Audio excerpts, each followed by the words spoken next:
What's going on, guys? Dave and Andrew here from Comeback Run. It's mid-February and we're here to recap the last 3 weeks.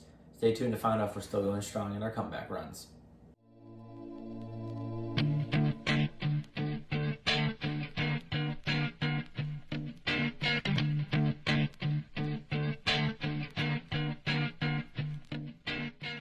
So, what we're going to do now is talk about weeks 5, 6, and 7. They're going to be dated from January 30th to February 19th.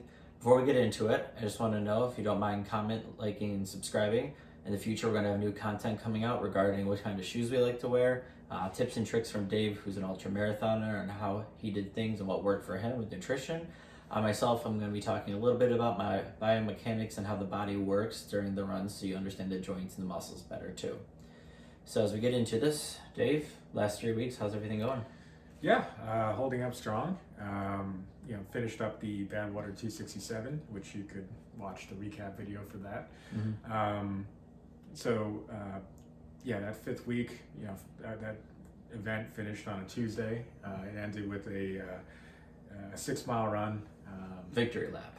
Yeah, it was kind of pounded it out, so that Wednesday I took a day off, but then Thursday was right back at it running.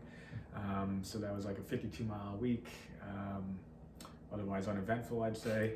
There was a 16-mile long run, which was my longest run in several months, actually. How many days after the race concluded was that? It was that Saturday, so it was a few days, but Okay. to me, this was all training. It wasn't a race, even though it was a race. Yeah.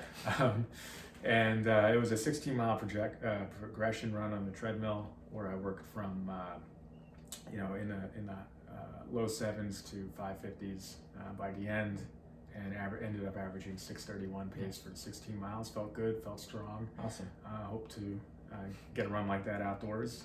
Good. But the weather just wasn't great, so I had to do it on a treadmill. All right, week number 6.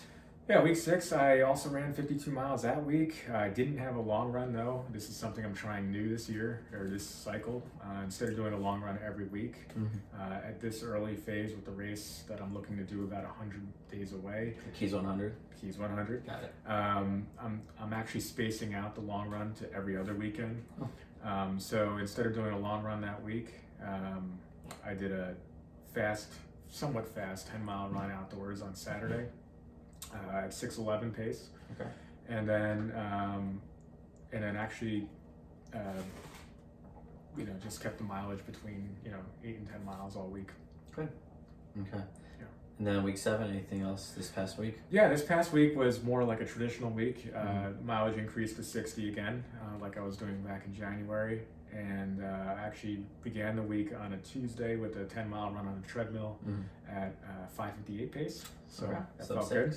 And then I had a long run on Saturday of 18 miles at 6:37 per mile. And the rest of the week was kind of like the filler mileage of 8 to 10 mile runs. So 18 miles, 6:37 you said? Yeah, now that was outdoors with some wind. Okay. So this time it wasn't on the treadmill. Nice. Felt actually a little off when I was doing it. But the wind always bothers me, and I had some nutrition with me, my liquid nutrition. Whenever I do a run that's going to approach 2 hours or longer, Okay. I bring some with me and train for fueling in a race. My stomach is not quite used to that yet, so I did feel a little off when I was running, but I was pleased with the outcome anyway. Good. Yeah. So I'm going to keep on increasing gradually now as we build up towards May. Awesome. So week 5, 6, 7 for me, I actually ran perfect increase in mileage between 26, 34, and 42. So I went up 8 miles each week. Wasn't planned necessarily, but I was happy with that because I had been running a few low weeks. First run I want to talk about was on February 5th. It was actually the first run Dave and I did together since the brain surgery. So it was nice to get out and do that again. We went a slow pace for him at 7:36, and I was huffing and puffing by the end of that too. But it was nice to get out there and actually get some conversation going too. Next thing I want to highlight for me, which I'm very, very proud of because I feel like my training is going well so far, even though I'm in the earlier stages. On Valentine's Day and the 15th, the day after, I did an 8-mile run at 7:23, and then I followed up with 10-mile run the next day at an 8-minute pace. So 18 miles for me in those 2 days is definitely a huge number. equal to the one day Dave did 18 miles at a faster pace, as he mentioned.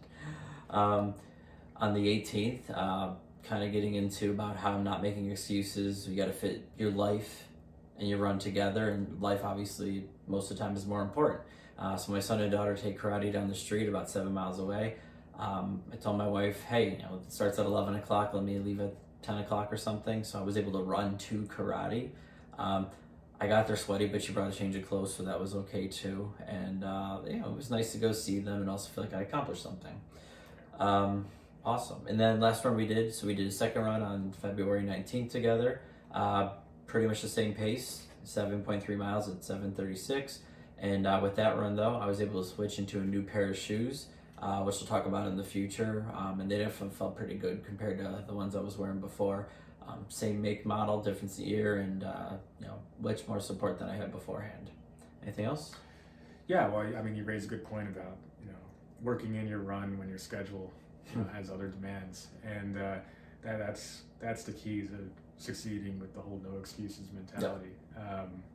If there's a snowstorm, you find a way to run on a treadmill, or if you don't have a treadmill, you shovel a path and you run on it. Something like that. In a previous snowstorm, you shoveled a path to get out the house to go buy a treadmill. Well, that was years ago. Yeah, actually, when I was in high school, I had a challenge with my buddy where I had to run every day. He didn't believe I could run every day for a sustained period of time, and I got so obsessed with this streak.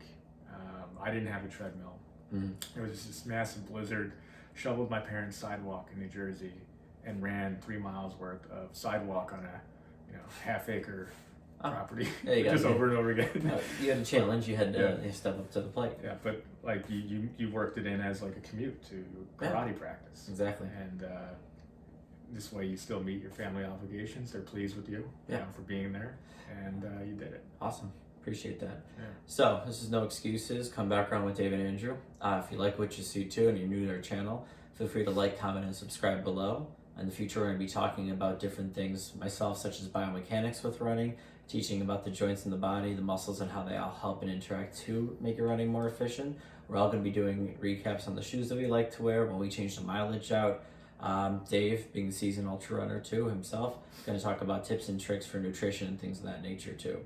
So we appreciate you coming today. Dave and Andrew, come back around.